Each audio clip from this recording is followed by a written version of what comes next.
नमस्कार दोस्तों, YS classes पर आपका स्वागत है। हम मौलिक अधिकारों के बारे में पढ़ रहे थे। अपने दो पार्ट हो गए थे। दूसरा पार्ट किसी कारण टेक्निकल प्रॉब्लम के कारण अपना बंद कर दिया गया था। हम पढ़ रहे थे स्वतंत्रता के अधिकार, अपने अनुच्छेद नंबर 19 तक हो गए थे। आज हम आगे पढ़ेंगे। कौन से रहे थे अपने? स्वतंत्रता के अधिकार। ये थे अपने अनुच्छेद नंबर 19, 20, 21 और 22 में। 19 हमने पढ़ लिया था। इसमें क्या था अपना? इसमें 7 पार्ट बताए थे, जिसमें से एक हटा दिया गया है संपत्ति का। 7 पार्टों के नाम मैं बता रहा हूँ, थोड़ा रिवीजन हो जाएगी। पहला अपना बोलने का या प्रेस का। दूसरा था सभा के बाद संगठन के बाद अपना घूमने के बाद निवास के बाद आजीविका और फिर संपत्ति का अपने हटा दिया गया है, बाकी 6 भी लागू है। 20 में देखते हैं। 20 में अपना है दोष के विरुद्ध संरक्षण। दोष के विरुद्ध संरक्षण। इसमें क्या है कि हमने कोई जुर्म कर दिया, हमने कोई दोष कर दिया, हमने कोई कांड कर दिया है, तो उसके खिलाफ भी हमें क्या है, संरक्षण मिलता है। उसकी एवज में भी क्या मिलता है? देखो, जैसे दिल्ली में पहले निर्भया कांड हुआ था, ठीक है। उस कांड में क्या था कि उस कांड के लिए भी फांसी की सजा दे दी गई। उस टाइम क्या थी? उम्र कैद की सजा थी। तो क्या है कि जो सजा मिलनी है वो वर्तमान कानून के अनुसार ही मिलेगी। छूट जो है आगे वाले कानून के अनुसार मिल सकती है, मतलब जो भविष्य में छूट दी जाती है वो आगे मिल सकती है। तो पहला संरक्षण क्या हुआ कि सजा जो मिलनी है वो क्या है? वर्तमान कानून के अनुसार ही मिलेगी। दूसरा क्या है? खुद को गवाही के लिए बाध्य नहीं कर सकते। खुद को गवाही के लिए बाध्य नहीं कर सकते। ये क्या अपने दोष के विरुद्ध क्या है? संरक्षण। तीसरा 21 में आता है अपना प्राण व दैहिक स्वतंत्रता। प्राण व दैहिक स्वतंत्रता कि हमारे शरीर पर, हमारे प्राणों के ऊपर अपना अधिकार है। हम अपने शरीर को धूप में रखें, छांव में रखें, कोई इसके ऊपर कोई प्रयोग करें, हमें सभी प्रकार की छूट है। परंतु हमें क्या है? मृत्यु की छूट नहीं है। हाँ, ये एक अलग बात है कि हमें आजकल एक कानून बनाया गया है इच्छा मृत्यु के लिए, और उसके लिए हमें ठोस कारण बताना पड़ता है राष्ट्रपति को कि किस लिए हमें इच्छा मृत्यु का छूट दी जाए, कि हम अपनी मृत्यु कर सकें या अपना सुसाइड कर सकें। वो हमें क्या है? ठोस कारण बताना पड़ेगा। अन्यथा हमें ऐसा कोई कानून नहीं है कि हमें अपने ऊपर क्या है, अपने शरीर को हम मार सकते हैं। हाँ, प्रयोग कर सकते हैं, धूप में रखें, छांव में, जल में रहें, कहीं पर भी रहें, प्रयोग कर सकते हैं कोई भी। 22 में आता है गिरफ्तारी के विरुद्ध संरक्षण। गिरफ्तारी के विरुद्ध संरक्षण। इसमें अपने को 3 छूट दी जाती है कि गिरफ्तार करते हैं अपने को, तो उसमें भी क्या है? छूट है। सबसे पहले क्या है? कारण बताना कि किस कारण हमें पकड़ा जा रहा है, वो हमें कारण बताओ। दूसरा 24 घंटे में पेशी, कि जब गिरफ्तार कर लिया गया है तो 24 घंटे में निकटतम जो न्यायालय है उसके अंदर पेश करना अपराधी को जरूरी है। इसके बाद क्या होता है? वकील, कि किसी भी वकील की सहायता लेने से न रोकना। वो कहाँ होगा? गिरफ्तारी के विरुद्ध संरक्षण। कई बार ये भी आता है कि वकील की सहायता लेने से रोक दे, ठीक है, तो वो किस में होगा? इसमें होगा। नहीं रोकना इसमें होगा, रोक दे तो इसमें होगा अपना 20 के अंदर, ठीक है। आगे देखते हैं। 22 तक अपने हो चुके हैं। 23 और 24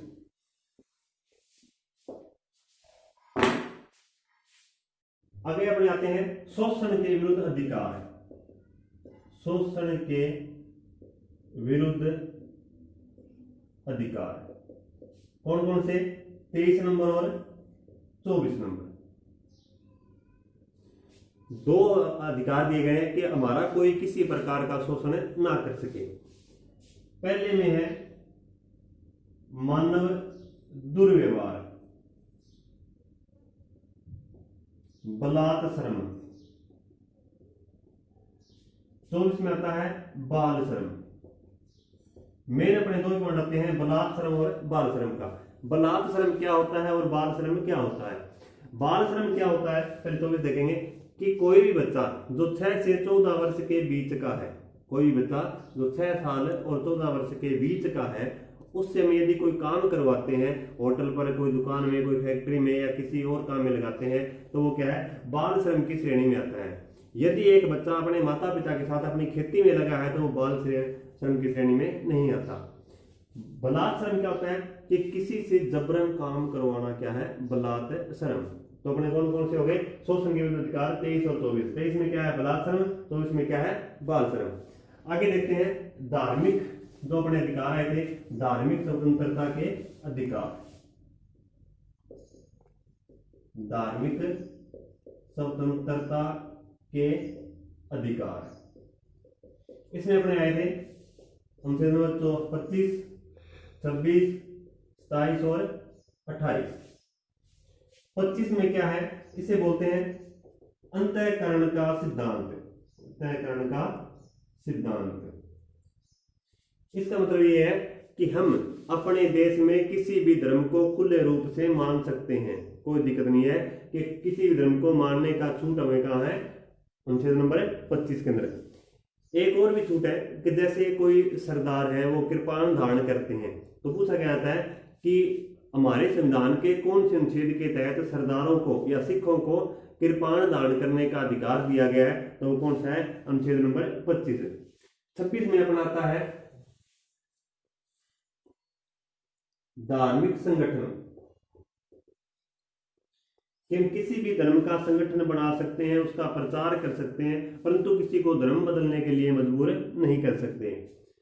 27 में क्या है, जो हम दान देते हैं धर्म के नाम पर वो क्या है, टैक्स फ्री होगा। धर्म के नाम पर दिया गया दान जो भी है वो क्या है, टैक्स फ्री रहेगा। 28 में आता है शिक्षण संस्थानों में धार्मिक शिक्षा पर, शिक्षण संस्थानों में धार्मिक शिक्षा पर प्रतिबंध, कि कोई भी पब्लिक स्कूल है या गवर्नमेंट स्कूल है वहां पर क्या है, किसी भी धर्म की शिक्षा नहीं दी जाएगी। दोबारा रिपीट कर रहे हैं। 25 में क्या अपना अंतःकरण का सिद्धांत, मतलब हम किसी भी धर्म को खुले रूप से मान सकते हैं, कोई दिक्कत नहीं है। ये अपने देश के अंदर बात है, हम जहां भी रह रहे हैं अपना धर्म हम बदल सकते हैं, परंतु किसी को धर्म बदलने के लिए मजबूर नहीं कर सकते। सिखों को कृपाण दान करने का अधिकार किसमें है, अनुच्छेद नंबर 25 में। 26 में क्या आता है, धार्मिक संगठन, कि हम अपने धर्म का कोई भी संगठन बना सकते हैं, धर्म का प्रचार कर सकते हैं, उसका कोई मेला वगैरह तो लगा सकते हैं, वो कोई दिक्कत नहीं है, हमें इस चीज की क्या है, छूट है। 27 में अपना क्या आता है, धर्म के नाम पर जो दान दिया जाएगा उसी पर किसी प्रकार का टैक्स नहीं लगेगा। 28 में क्या है, जो शिक्षण संस्थान है, कोई भी पब्लिक स्कूल है जो प्राइवेट होते हैं या कोई भी सरकारी स्कूल है, वहां पर क्या है, धार्मिक नाम के या धर्म के नाम पर कोई भी शिक्षा नहीं दी जाएगी। इसके बाद आप देखते हैं जो अपने अल्पसंख्यक होते हैं उनके बारे में। शिक्षा व संस्कृति का अधिकार है, शिक्षा व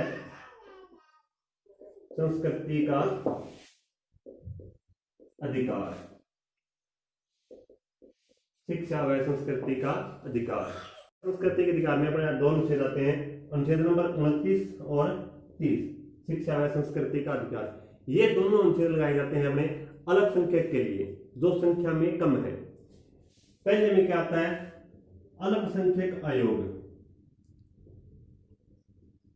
या अल्पसंख्यक संगठन, कि जो भी अल्पसंख्यक है वो अपने धर्म का कोई भी संगठन बना सकते हैं, अलग से रह सकते हैं, छूट है उनको। अनुच्छेद नंबर 30 क्या बताता है,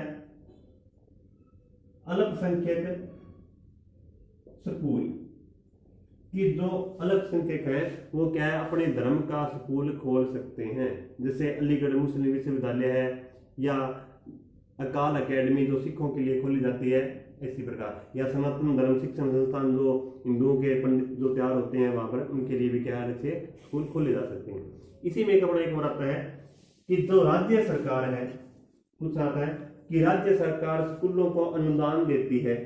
मान लीजिए एक जिले के अंदर 10 स्कूल हैं और 10 में से 2 क्या है, अल्पसंख्यक स्कूल हैं। यदि राज्य सरकार किसी प्रकार का अनुदान देती है और एक जिले के अंदर क्या है, 10 स्कूल है, 10 में से 2 क्या है, अल्पसंख्यक स्कूल, तो इन 2 के साथ कोई भेदभाव किया जाएगा या इनको जो अनुदान राशि है कम दी जाएगी या इनको अनुदान जो राशि है वो ज्यादा दी जाएगी। इसमें सिंपल सा होता है कि जब पहले वाले हमने पढ़ा है कि कानून सबके लिए समान है, तो इनको भी क्या है, अनुदान राशि क्या है, समान ही दी जाएगी, इनके साथ किसी प्रकार का भेदभाव नहीं किया जाएगा। इसके बाद अपना आता है अनुच्छेद नंबर 31, जो अपना था संपत्ति का अधिकार। संपत्ति का अधिकार कौन सा? 31। पहले छूट थी हमें कि हम कितनी भी संपत्ति को इकट्ठी कर सकते हैं, कोई दिक्कत नहीं थी। पर एक सिस्टम क्या हुआ कि संपत्ति लोग इकट्ठे करते गए, जो इकट्ठे करने के बाद बहुत सारा पैसा इकट्ठा हो गया और गरीब था वो अन्यथा ज्यादा गरीब होता चला गया। इसी में क्या हुआ, फिर एक कानून लाया गया 44वां संविधान संशोधन। 44वां संविधान संशोधन 1978। इसमें क्या कहा गया कि संपत्ति को मौलिक अधिकारों से हटाकर कानूनी अधिकार में लाया जाएगा, मतलब संपत्ति के ऊपर क्या है, टैक्स लगाया जाएगा। इस संशोधन के अंदर यह कहा गया कि 31 से हटाकर 300 क में संपत्ति को शामिल किया गया है और संपत्ति आज के बाद क्या है कि कानूनी अधिकार होगी, ना कि ये मौलिक अधिकार होगी। 1978 के बाद क्या है, संपत्ति के ऊपर टैक्स लगना शुरू हो गया। ध्यान देना, संपत्ति का अधिकार हटाएगा 44वां संविधान संशोधन 1978। बार बार यही पूछा जाता है कि संपत्ति के अधिकार को मौलिक अधिकारों की सूची या मौलिक अधिकारों की श्रेणी या मौलिक अधिकारों से कब हटाया गया, तो 44वां संविधान संशोधन 1978 के तहत क्या है, संपत्ति के अधिकार को मौलिक अधिकारों से हटाकर कानूनी अधिकार बना दिया गया। पहले किसमें आता था, अनुच्छेद नंबर 31 में, वर्तमान में किसमें आ रहा है, अनुच्छेद नंबर 300 के अंदर। आगे देखते हैं, हमारा लास्ट पढ़ना है हमने अनुच्छेद नंबर 32, आर्टिकल नंबर 32। ये था अपना संवैधानिक उपचारों का अधिकार।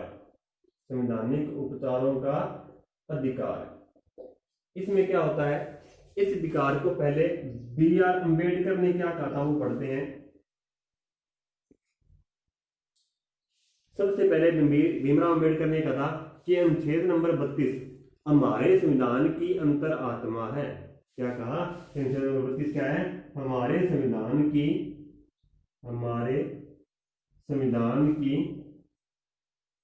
अंतर आत्मा। ये पूछा भी जाता है कि अनुच्छेद नंबर 32 को संविधान की अंतर आत्मा किसने कहा, तो किसने कहा, भीमराव अम्बेडकर ने।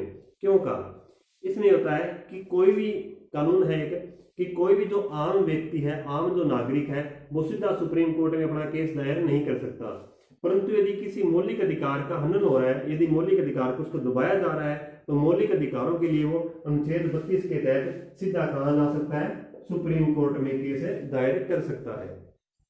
तो ये थे अपने मौलिक अधिकार। इनका एक छोटा सा पार्ट और आएगा आगे आने वाले वीडियो में। तब तक के लिए जय हिंद, जय भारत।